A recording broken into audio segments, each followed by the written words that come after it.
여러분은 사랑받기 위하여 태어난 사람입니다. 아멘. 그렇게 실감 못 하시는가 봅니다. 아멘 소리가 별로 안 나오니까요. 한 번 더 하겠습니다. 옆 사람 보십시오. 사랑할 만하죠? 사랑 받을 만하죠? 네, 한 번 더 고백할게요. 당신은 사랑받기 위해 태어난 사람입니다.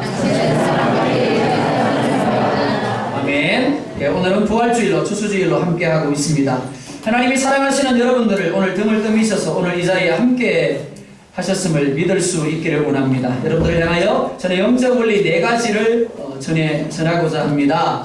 그 첫째는 하나님은 여러분을 사랑하시며 여러분을 위한 놀라운 계획을 가지고 계신다라는 겁니다. 예, 말씀 PPT 띄워주세요.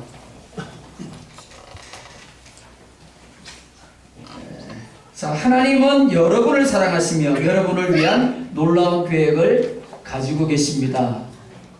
아멘. 네. 주님.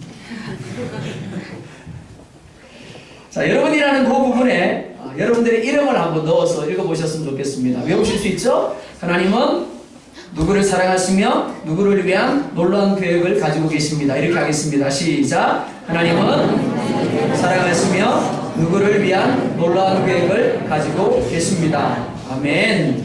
자, 여러분 가운데는 혹 이렇게 생각하시는 분이 있을지 모르겠습니다. 웃기고 있네. 하나님이 뭘? 날 사랑하신다고? 어떻게 그걸 믿어? 혹은 또 모르겠어요. 나는 하나님의 사랑 따위는 필요 없어 라고 생각하시는 분이 계실지도 모르겠습니다. 어떻게 생각하든지 그 생각은 여러분들의 자유입니다. 그런데 여러분들의 묻습니다. 여러분들 중에 혹 북한을 가보신 분이 계신가요? 예. 리영주 지사님이 북한을 가보셨답니다. 저는 한국에서 몇 년을 북한 선교회를 활동을 하면서도 북한을 못 가봤습니다. 그냥 마음으로만 품었는데, 자, 북한이 있습니까 없습니까? 어떻게 해요? 안 가보셨는데 어떻게 아세요? 아니, 보신 것도 아니잖아요. 북한을 가보신 것도 아니고 가서 보신 것도 아닌데 어떻게 북한이 존재한다라고 믿으세요? 들었기 때문에, 그죠? 네, 들은 것을 통해서 확신하는 겁니다. 마찬가지입니다. 오늘 내가 인정하지 않는다라고 할지라도, 내가 보지 못했다라고 할지라도 하나님이 계십니다. 하나님이 바로 여러분들을 사랑하십니다. 이 사실을 믿을 수 있기를 원합니다. 이 세상에서 사랑보다 더 소중한 것이 어디에 있겠습니까? 그럼에도 불구하고 우리가 경험하는 많은 사랑들 중에서 얼마나 많은 사랑에 대하여 진실된 사랑이었다라고 자신 있게 이야기할 수 있을까요? 태어나면서 처음 만나는 사랑이 부모의 사랑입니다. 그래서 부모의 사랑만큼 거룩하고 고귀한 사랑이 없다라고 이야기를 합니다. 그렇지만 그것도 옛말입니다. 정말 가난한 시절에 밥을 먹다 보면 저희 어머니는 식사를 안 하고 계셨습니다. 왜 안 하세요? 그러면 어머니가 하시는 말씀이 늘 똑같았어요. 먼저 먹었어. 근데 아니에요. 먹고 나면 부엌에 가셔서 누룽지 긁어가지고 물고 그거 드시더라고요. 그러니까 부모의 사랑만큼 고귀한 사랑이 없는 겁니다. 그런데 요즘은 어떻습니까? 많은 사람들이 이혼을 하는데 이혼을 하면서 서로 자식을 맡으려 하지 않다 보니까 부모가 있는데도 불구하고 부하원이 자식을 맡긴다고 합니다. 뿐만 아닙니다. 부모의 욕심 때문에 자녀들을 죽음과 고통의 자리로 몰아넣는 경우가 얼마나 많이 있는지 모릅니다. 자, 그렇다면 형제 사랑은 어떻습니까? 아니면 이성간의 사랑은 어떻습니까? 결혼 정년기가 되면 젊은 남녀들이 이성간의 사랑을 인생을 행복하게 살게 하기 위한 해답으로 알고 결혼이라는 문으로 들어갑니다. 그렇지만 통계에 의하면 결혼하고 3개월을 넘기지 못하는 것이 이성의 사랑이라고 이야기합니다. 자, 부부와 함께 앉아 계시는 분들 옆에 아내와 남편을 한번 바라보시겠습니까? 자, 솔직하게 여러분들 마음으로 대답하십시오. 사랑하십니까? 아니면 정입니까? 속으로 대답하셔야 됩니다. 입으로 대답하면 괜히 또 집에 가셔가지고 목사님 때문에 부부싸움 하게 되었다 그렇게 할 수 있으니까 나는 사랑한다고 생각할지 몰라요. 근데 통계에 의하면 대부분이 사랑이 아니라 정이라고 이야기합니다. 그러니까 실제적으로 이성간에 있었던 그 사랑은 결혼하고 나서 3개월을 넘기지 못한다라고 이야기를 합니다. 과거 미국에서 베스트셀러가 되기도 했던 마음의 습성이라는 책이 있습니다. 그 책에서 미국인들의 의식 구조를 조사해서 내어놓은 결과가 있습니다. 그게 무엇이냐면 미국인들 가운데는 결혼이나 사랑을 자기 만족을 추구하는 수단으로 생각하지 결코 신성한 의무로 생각하지 않는다라는 겁니다. 사랑이나 결혼은 만족 추구를 위한 하나의 수단이라는 겁니다. 그래서 만족스럽지 못하면 언제든지 뭐 할 수 있다고요? 갈라설 수 있다라는 겁니다. 그게 결혼이라는 겁니다. 그러니까 이성의 사랑이 어떻다고요? 거룩하지 않다라는 겁니다. 고귀하지 않다라는 겁니다. 이기주의는 절대 자기를 희생하려고 하지 않습니다. 그런데 이성 간의 사랑도 그리고 형제 간의 사랑도 부모의 사랑에도 뭐가 함께하고 있더라고요? 바로 그 이기주의가 함께하고 있더라라는 겁니다. 사랑은 의미이고 희생입니다. 그렇기 때문에 끊임없이 자기를 희생해야 합니다. 자기 자신을 내어 주어야 합니다. 그것이 참된 사랑입니다. 그런데 그 사랑이 어떤 사랑이고 하면 바로 여러분들을 향한 하나님의 사랑입니다. 아무도 아멘 안 하시네. 네, 실감이 안 나는가 봐요. 오늘도 하나님은 여러분의 귓가에 이렇게 속삭이고 있습니다. 내가 너를 사랑한다. 제가 정말 행복할 때가 언제고 하면 정말 힘들어서 짜증이 확 날 때 하나님이 싹 속삭여주세요. 야, 그래도 내가 너 사랑하잖아. 오늘도 아름다운 교회에서 새벽 연합 예배를 드릴 때 다시 한번 일하는 특송을 우리 선교사님들과 하는데요. 하나님이 싹 훑어 지나가시더라고요. 내가 너 사랑해. 말씀을 전할 때도 하나님 그렇게 말씀하시더라고요. 하나님 너 사랑해. 그럴 때 울 수밖에 없는 거예요. 할 말이 없어요.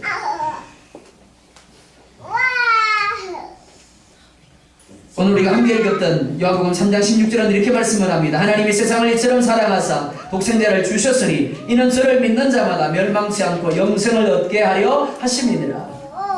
하나님이 세상을 어떻게 사랑했다고요? 이처럼 사랑했어요. 그 세상이 누군데요? 저와 여러분들입니다. 그러면 이처럼 사랑함이 어떤 사랑인데요? 그 뒤에 보면 이렇게 말합니다. 독생자를 주셨으니 내가 내 자녀들을 사랑하기 때문에 혹은 내가 부모를 사랑하기 때문에 내가 가지고 있는 지체 중에 어느 하나를 이식을 해줄 수 있습니다. 우리는 그 사랑에 대해서 어떻게 이야기를 합니까? 아, 참 대단하다. 어떻게 그럴 수 있어? 라고 이야기를 합니다. 그런데 여러분들에게 묻습니다. 여러분들의 자녀를 위해서 여러분들의 목숨을 내어주실 수 있으시겠습니까? 자, 솔직하게 한번 여러분들의 마음에 한번 물어보세요. 지금 여러분들 옆에 앉아있는 아내를 위해서 남편을 위해서 여러분들의 목숨을 내어줄 수 있습니까? 없습니까? 암울하세요? 대답하시면 안 됩니다. 사실은 쉽지 않습니다. 그런데 하나님은 자기 아들 예수 그리스도를 우리를 사랑하셨기 때문에 십자가에 내어 주셨다라고 말씀을 하고 있습니다. 그렇게 함으로 저와 여러분들을 멸망치 않게 하려 하셨고 저와 여러분들을 살리려 하셨다라고 말씀을 합니다. 왜 그렇게 하셨는데요? 한 가지만 사랑하셨다. 자, 그렇다면 하나님께서 어떤 계획을 가지고 계시기에 저와 여러분들에게 이토록 엄청난 사랑을 쏟아붓는 것일까요? 요한복음 10장 10절에 보면 이렇게 말씀을 합니다. 예수께서 말씀하시기를 내가 온 것은 양으로 생명을 얻게 하고 더 풍성히 얻게 하려는 것이다. 하나님이 저와 여러분들을 향하여 가지고 계신 계획, 저와 여러분들을 하나님 자신처럼 어떻게 하는 것이라고요? 영원히 살게 하는 것입니다. 우리는 사실 들에 피어있는 꽃처럼 금세 시들어버리는 존재에 불과합니다. 일시적입니다. 여러분들에게 한 가지 질문을 드려볼까요? 자, 우리 학생들에게 한번 물어보겠습니다. 여러분들 왜 공부하시죠? 왜 공부하나요? 대학 가기 위해서요. 그쵸? 그쵸? 맞죠? 자, 우리 대학생들에게 한번 물어볼까요? 왜 공부하죠? 취업하기 위해서요. 그죠? 취업하기 위해서. 왜 직장생활 하죠? 대답이 나오죠? 그죠? 자, 공부를 합니다. 졸업을 하면 취업을 합니다. 취업을 하다 보면 뭘 해야 되죠? 종현이 결혼해야죠. 그죠? 예, 이쁜 아내 얻어서 누구와 같은 아들, 딸 낳고 행복하게 살아야 됩니다. 그죠? 그 다음은요? 그 다음에 어떻게 할 건데요? 자, 우리 나이 어린 우리 태연에게 물을게요. 그 다음에는 어떻게 돼요? 죽어야 돼요. 그쵸? 그렇지 않나요? 네, 제가 우리 50이 됐습니다. 근데 기쁘지 않아요. 참, 우리 애기들 20일만 할 때가 엊그제 같은데 벌써 50이 됐습니다. 60이 되시고 70이 되신 분들은 더 빠르게 느껴지실 겁니다. 세월이 이렇게 빨리 가나? 70km로 간다고 그러지 않습니까? 자, 80km 달립니다. 또 어떤 분은 90km 달려요. 그 다음에는요? 죽어야죠. 하나님이 이렇게 말씀합니다. 돌아오라. 그러면 죽어야 되는 겁니다. 자, 그 다음에는 뭔데요, 그러면요? 죽음 다음에는요? 많은 사람들이 죽음이 끝이라고 여깁니다. 그런데 성경은 아니라고 이야기를 합니다. 우리에게는 분명히 영혼과 육체가 있습니다. 우리가 죽게 되면 이 육체는 썩어서 흙이 될 겁니다. 그러나 우리의 영혼은 어떻게 해요? 죽음과 동시에 영생의 천국이냐 아니면 영벌의 지옥이냐가 결정되어지는 겁니다. 여기 우리가 함께 앉아있지만 모르겠어요. 예수님이 재림할 때 혹은 우리가 이 세상을 떠날 때 저 나라에서 못 볼 사람도 있을 수 있어요. 갔는데 누가? 없는 거예요. 아, 그 집사님 올 줄 알았는데. 지금 제가 이 말하면서 속으로 어떤 생각을 했냐면 혹 여러분들 중에 저 목사님 오셔야 되는데 그렇게 생각 안 하시죠? 예, 다른 분들 그렇게 생각하신다는 거네요. 하나님은 우리 모두가 하나님이 계시는 천국에서 영원히 살게 되기를 원하십니다. 늙고 죽고 병들고 슬픔에 빠지며 고통하는 것들이 전혀 없는 완전 무결한 행복의 세계를 저와 여러분들에게 주기를 원하시는 겁니다. 바로 그러한 곳에서 하나님과 함께 영원히 살게 하려는 것입니다. 그런데 그곳은 아무나 들어갈 수 있는 곳이 아닙니다. 죄인은 절대 들어가지 못합니다. 죄의 문제를 해결해야 들어갈 수 있는 겁니다. 그래서 하나님은 우리 인간의 죄의 문제를 해결하기 위해서 자기 아들을 희생시켜야 되겠다라고 작정하셨습니다. 왜요? 왜 그렇게 하셨다고요? 사랑하기 때문에. 누구보다 누구를 더 사랑했다고요? 그 아들보다 우리를 더 사랑하셨다라고 말씀하고 있는 겁니다. 죄 있는 저와 여러분들에게 영생을 주시기 위해서 아무 죄 없는 자기 아들에게 죄를 뒤집어 씌워서 네가 저 대신 저주를 받아야 되겠다라고, 네가 대신 죽어야 되겠다라고 십자가로 내모신 분이 바로 하나님이신 겁니다. 그런 사랑이 어디에 있습니까? 우리는 이 놀라운 사랑을 발견할 수 있어야 합니다. 그러나 안타깝게도 이 사랑을 발견하지 못하는 사람이 너무나 많습니다. 왜요? 대부분의 사람들이 이 풍성한 사랑을 누리지 못합니다. 왜요? 그 이유가 뭔데요? 두 번째 원리입니다. 두 번째 원리를 보면 이렇게 말합니다. 사람은 죄에 빠져 하나님으로부터 떠나 있습니다 라고 말합니다. 뭐에 빠졌다고요? 죄에 빠져 있다라고 말합니다. 그래서 하나님으로부터 떠나 있는 겁니다. 하나님과 너무나 멀리 떨어져 있습니다. 그러니까 하나님을 볼래야, 하나님을 알래야, 하나님의 사랑을 깨달을래야 깨달을 수가 없는 겁니다. 인간이 이 사랑을 알지 못하고 또 풍성한 삶을 살지 못하는 것은 죄 때문입니다. 죄, 그러니까 거창하게 생각할 수 있습니다. 큰 것만 생각할 수 있습니다. 그런데 그게 아닙니다. 죄는 하나님을 느끼지 못하게 합니다. 그 마음을 둔하게 만듭니다. 가능하면 하나님을 거부하게 만들고 도망하게 만드는 것이 바로 죄입니다. 신앙생활을 하다 보면 예배 자리에 나오고 싶을 때가 있죠. 그죠? 근데 예배 자리에 나오고 싶지 않을 때도 있습니다. 그게 뭐라고요? 죄입니다. 목사라고 늘 예배 자리에 나오고 싶을까요? 대답을 안 하시네요. 목사님 당연히 예배 자리에 나오셔야 되는 거 아니에요? 이렇게 생각하실지 모르겠습니다. 저도 예배 자리에 나오고 싶지 않을 때가 있습니다. 죄 때문입니다. 저에게도 죄가 있기 때문에 그렇습니다. 할 수만 있으면 하나님으로부터 멀리 떠나서 간섭받지 아니하고 자기가 하나님이 되어서 신나게 살아보고 싶은, 마음대로 살아보고 싶은 것이 죄입니다. 이 죄 때문에 하나님의 사랑을 알지 못하는 겁니다. 하나님이 나를 위하여 무슨 계획을 갖고 계시는지에 대해서 관심이 없었던 겁니다. 자, 그렇다면 구체적으로 죄가 무엇인가를 한번 생각해 보겠습니다. 죄란 뭘까요? 강도질하는 게 죄입니다. 도둑질하는 게 죄입니다. 살인하는 것이 죄입니다. 간음하는 것이 죄입니다. 그런데 성경은 형법상으로 정해진 것만 죄라고 말씀하고 있지 않습니다. 성경은 우리가 마땅히 해야 하는데 하지 않는 것들, 예를 들면 부모를 공경해야 하는데 공경하지 않아요. 자, 우리 자녀들 잘 들어요. 엄마 아빠가 어떤 말을 할 때 내 생각을 가지고 엄마 아빠를 들이받아요. 그게 뭐라고요? 대답해 빨리. 뭐라고 정윤이? 예. 10계명 제5계명에 보면 이렇게 말합니다. 내 부모를 공격하라.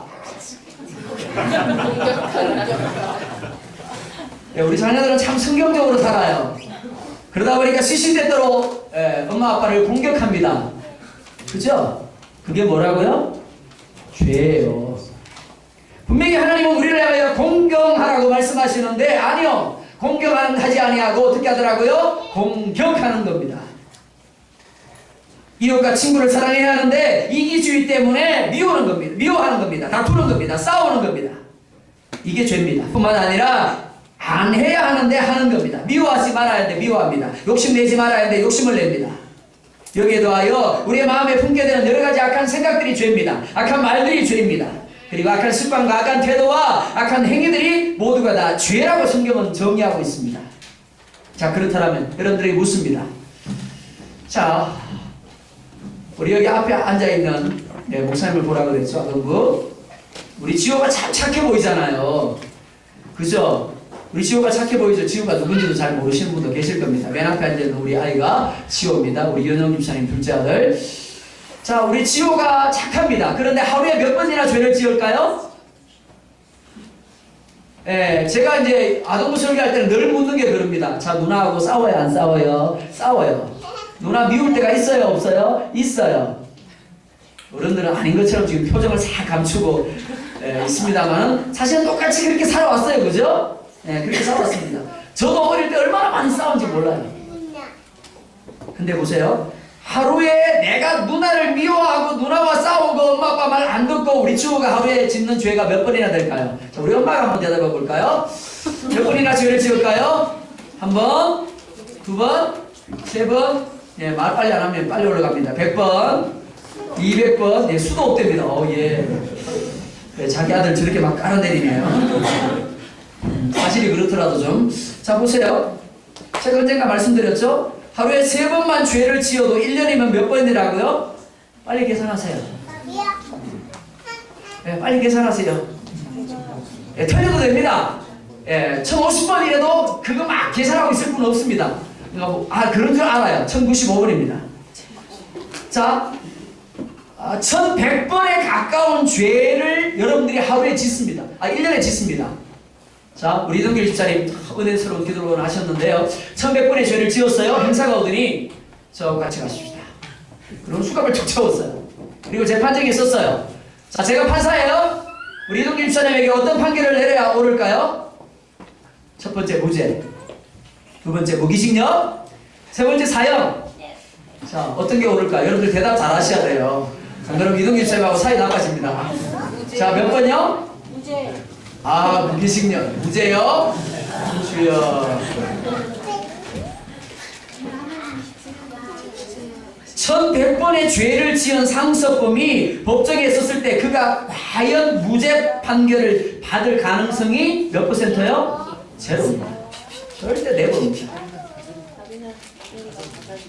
만약에 무죄 판결을 받을 수 있다고 생각하는 사람은 엄청난 착각에 빠져 있는 겁니다. 이 죄로 인해서 하나님과 우리의 관계가 끊어져 버렸습니다. 자, 가지가 나무에서 떨어져 있어요. 죽었어요? 살았어요? 죽었어요. 살아있는 것처럼 보이지만 죽었습니다. 금방은 살아있는 것처럼 보일지 모르지만 실제로는 죽은 겁니다. 왜요? 나무로부터 끊어졌잖아요. 마찬가지입니다. 우리가 그런 겁니다. 하나님께로부터 영원한 생명이 나옵니다. 하나님께로부터 참된 사랑이 나오고 참된 행복이 나옵니다. 오늘 인생이 필요한 모든 것들이 하나님께로부터 나옵니다. 그런데 우리가 하나님께로부터 끊어져 있어요. 나뭇가지가 금방 살아있는 것처럼 보여요. 오늘 우리 홍성희 집사님이 참 이쁘게 꽃꽂이를 하셨는데요. 이쁘죠? 살아있는 것처럼 보이죠? 잠시 잠깐입니다. 그죠? 무슨 말인가 하면 잠시 힘할 수 있다는 겁니다. 잠시 행복해 할 수 있어요. 근데 어떻든가요?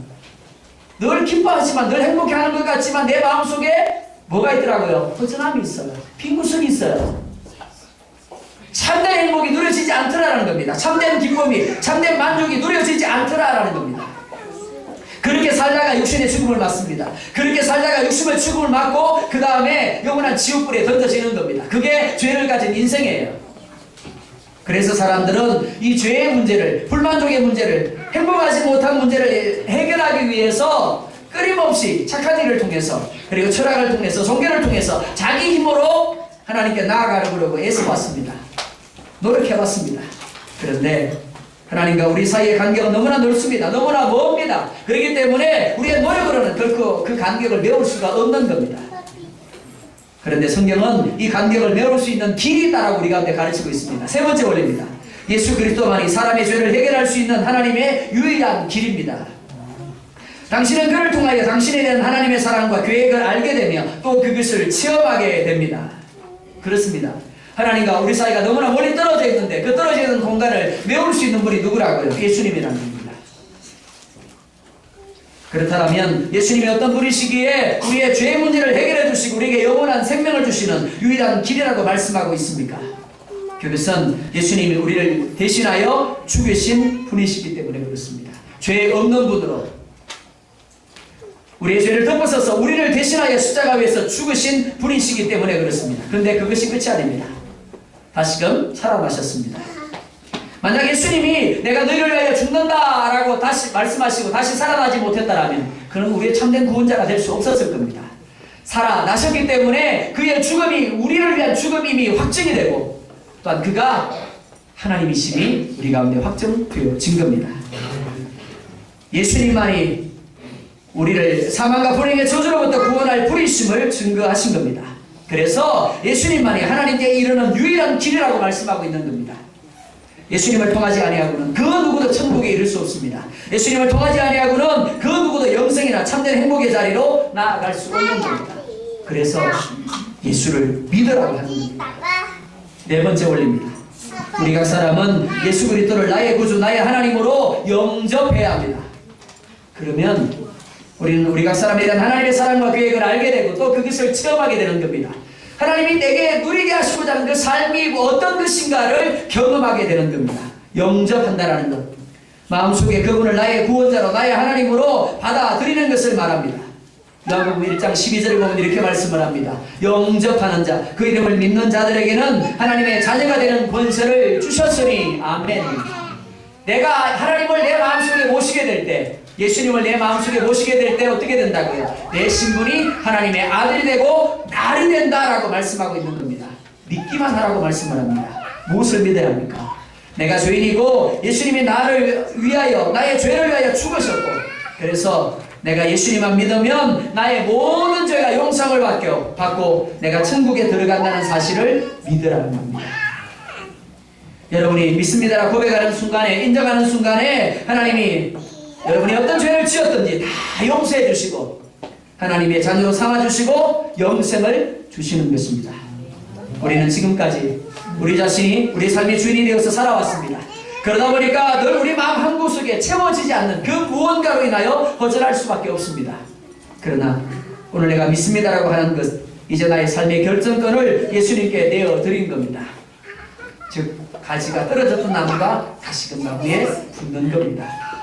그러게 될 때 비로소 우리의 삶이 기쁨과 행복이 넘치는 삶이 되어질 줄 믿습니다. 여러분 어떤 삶을 살기를 원하십니까? 그리고 여러분의 영혼이 사후에 어디에 머물기를 원하십니까? 여러분의 결단이 필요합니다. 여러분 이 시간 내가 예수님을 믿겠습니다 라고 영접하면 하나님이 어떤 선물을 주시는지 아십니까? 첫째는 예수님께서 여러분들의 마음 안에 들어오십니다. 둘째는 예수님께서 여러분들의 모든 죄를 용서해 주십니다. 셋째는 하나님의 자녀가 되게 하십니다. 넷째는 영원한 생명을 얻게 하십니다. 다섯째는 하나님이 여러분을 위하여 놀라운 삶을 준비하셔서 그 삶을 누리게 하십니다. 이 5가지 선물을 영접하는 여러분에게 주십니다. 여러분 어떻게 반응하시겠습니까? 여러분이 오늘 어떤 이유로 이 자리에 있는지 저는 알지 못합니다. 예배하기 위해서 나왔을 수도 있고요. 어느 누구 때문에 이 자리에 나와 계실 수도 있습니다. 그러나 그 모든 것들이 우연이 아닙니다. 하나님이 여러분에게 영생을 주시기 위해 하나님의 예배에서 선물을 주시기 위하여 여러분들을 부르신 줄 믿습니다. 바라기는 제가 기도할 겁니다. 기도할 텐데 여러분들의 마음에 어떤 마음이 있든지 기도하는 그 기도를 여러분들이 따라서 고백했으면 좋겠습니다. 모든 눈을 잠시만 감아보도록 하겠습니다. 그리고 이 시간 하나님의 프로포즈를 받아들이기 원하시는 분은 저를 따라 해주시기 바랍니다. 우리 성도님들도 비록 예수님을 영접했을지라도 함께 믿음으로 고백해 주시기를 부탁을 드립니다. 제가 먼저 합니다. 따라해 주시기 바랍니다. 주 예수님 저는 죄인입니다. 지금까지 저는 제 자신과 자신의 행위만을 의지하며 살아왔습니다. 이 죄에서 돌아서서 예수님만을 의지하기로 결심합니다. 나를 향해 손을 내미시고 나에게 프로포즈를 하시는 예수님을 받아들이기로 결단하며 제 마음의 문을 엽니다. 제 안에 들어오셔서 저의 죄를 용서하시고 저의 삶을 주관하여 주시옵소서. 값없이 주신 영생의 선물로 인해서 감사합니다. 앞으로 예수님만 믿고 의지하며 살겠습니다. 예수님의 이름으로 기도합니다. 아멘. 제가 기도하겠습니다.